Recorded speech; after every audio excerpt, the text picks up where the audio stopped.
আজ আমরা দেখে নেব শিয়ালদা নিউ দিল্লি রাজধানী এক্সপ্রেসে ডিনারে কী দেয়। তো আমাদের ট্রেনটা ছিল আসানসোল থেকে নিউ দিল্লি পর্যন্ত। তো আমাদের রাতে ডিনার দিয়ে গেছিলো। আর এখানে আমরা দুটো নিয়েছিলাম, একটা ভেজ আর একটা ননভেজ। তো এই থালিটা ছিল ননভেজ থালি, যেটা আমার হাজব্যান্ড নিয়েছিল।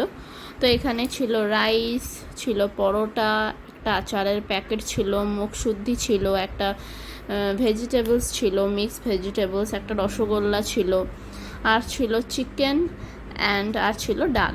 এই ছিল খাবার। আর 3টে মতন পরোটা দিয়েছিল। আর ভেজে থাকে চিকেনের জায়গায় পনির, আর এই মিষ্টির জায়গায় 2টো মিষ্টি ছিল।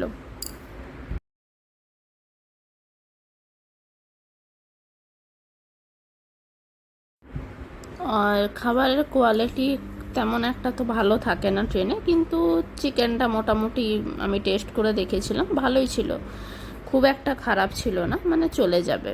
Thank you so much. Video ভালো লাগলে please like, share and subscribe my channel. Bye bye, take care.